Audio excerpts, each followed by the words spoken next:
Hello friends, this is Akash Misal here and welcome back to our YouTube channel, that is Mechanical Engineering Make Easy. In that we are moving with SOM. This is 16th lecture. In 15th lecture we have studied some concepts like some standard formulas of moment of inertia. After that the moment of resistance, and then after that radius of gyration.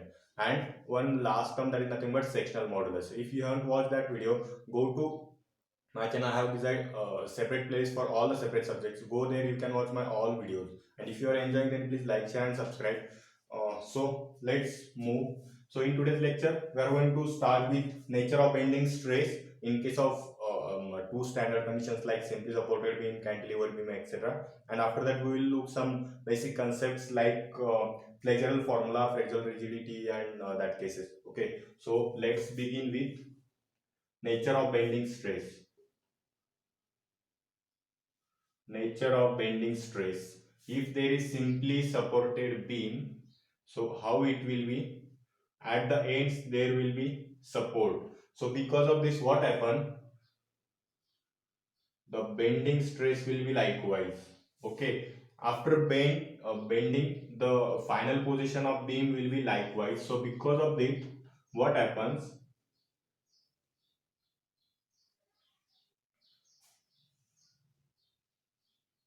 This is nothing but we can say nature of bending stress. Here that is compressive, which is denoted by sigma C, and here sigma T. Okay, this will be at neutral axis or neutral layer.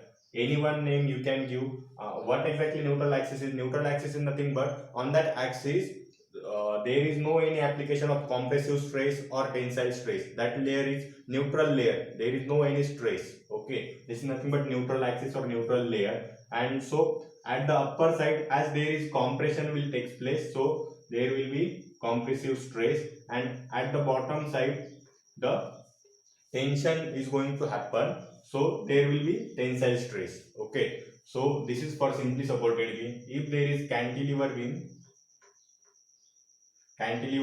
so how the beam will be there? Okay, one end will be supported and other end will be free. Okay, and so because of this, what will happen? The final position may be likewise. Okay, after application of forces, the final position will be likewise. So here what will happen? The direction will change. So here there is sigma T and here sigma C, and again this is at neutral layer or neutral axis. So here what is happening? The upper layer is in tension and the bottom layer is in compression. That's why the bending stress is likewise. Here tensile stress, here compressive stress, and at neutral layer zero stress will be there. There will not be any compressive or tensile stress. Okay, so this is for cantilever beam, this is for simply supported beam. I have considered only two beams because these are simple beams, and from these two conditions you can get for another beams like continuous beam and etc etc. So you can simply watch there and analyze that conditions. Okay, now we will move with next concept, that is nothing but flexural formula. In yesterday's lecture I have given some basic idea about that, what exactly flexural formula is. Okay, so flexural formula is nothing but, we have studied that formula, but we have studied only two terms, that is nothing but m upon I equal to sigma upon y. This we have studied, but we have studied one another term, that is nothing but E upon R. E upon R. Okay, this is nothing but flexural formula.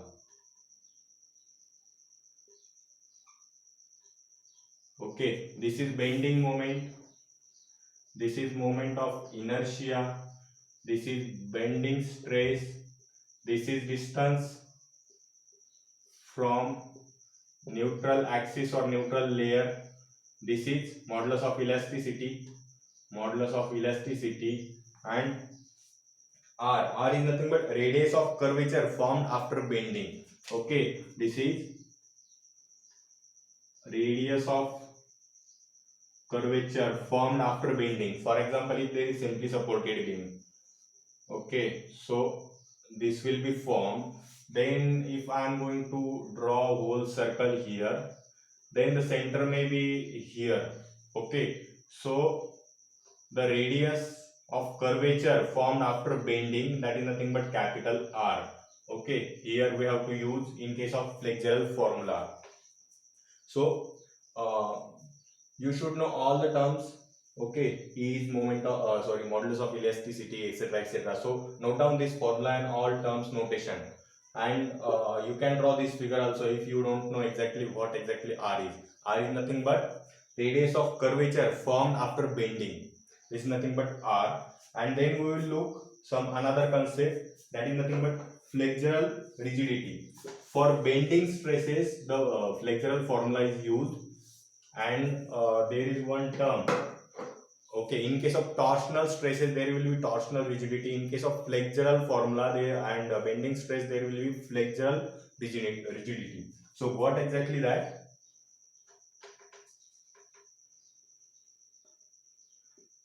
Flexural rigidity is nothing but E into I. Okay, what is E? E is nothing but modulus of elasticity, and I is nothing but moment of inertia. So the unit will be Newton meter square, because this is Newton per meter square and this is meter raised to 4. So ultimately that unit will become Newton meter square. Okay, simply don't mug up directly the unit. You should know the basic units like the mm raised to 4 or meter raised to 4, Newton per meter square. So ultimately you will get the derived units. So you should try to know the units of basic terms, then you can derive all the units. Okay, so this is nothing but flexural rigidity. This formula is also important because in case of the exam like GATE and etc., they will not ask you to calculate E into I. They will ask that calculate flexural rigidity, or they will give value of flexural rigidity is something XYZ and calculate stress or calculate moment, etc. Likewise, they will give you a question. So you should know what exactly flexural rigidity is. Okay, so this is all about flexural rigidity and flexural formula.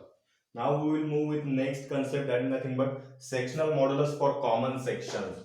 In previous lecture we have studied the concept of sectional modulus, that is nothing but I upon y. So for common cross sections like rectangle, triangle, etc. So we will look the sectional modulus for common sections. If there is cross section like rectangle, which is B and D, so ultimately this will become BD square by 6. How it came, that I will give you very simple idea. We know Z is equal to I by Y. Okay, and here what is I? BD cube upon 12. Okay, this is nothing but I, and what exactly Y? Y is nothing but this distance from neutral axis. So the neutral axis will be here at the center. So ultimately Y will be D by 2. 2, 2, so it will become 6, and D will get cancelled. So ultimately it becomes BD square by 6. Okay, so from this method you can calculate, or otherwise you can mug up this value, that is for cross section B into D, BD square by 6. Okay, then next cross section. Okay, so next cross section, if there is only one change. Okay, the cross section we have changed, that is nothing but now the D parameter is at top and B parameter is nothing but height. So ultimately the formula will change, and that becomes dB square by 6. Okay, only you have to change the notation. Why I have taken these two cases? Because we know the basic or common denotation that B will be at top and D will be at the side. But in case of the competitive exams, they may give you some change. So that's why you should get that change properly. That's why I have given you both two examples. Then next, if there is square cross section A, then ultimately this will become A cube by 6. Okay, simply put the D as a and B as a. So ultimately A cube by 6. Then next cross section. Okay, this will be for bonus point for you. Bonus point for you, and that is nothing but if there is circle with diameter small d. Okay, there is one circle with diameter small d. So in that case, the sectional modulus will be pi by 32 d cube. And in case of triangle, okay, triangle, I have given you proper description of triangle, that where the CG will be there, okay, and where the CG is there, at that point only the neutral layer will also be there. Okay, from that axis the neutral layer will also pass.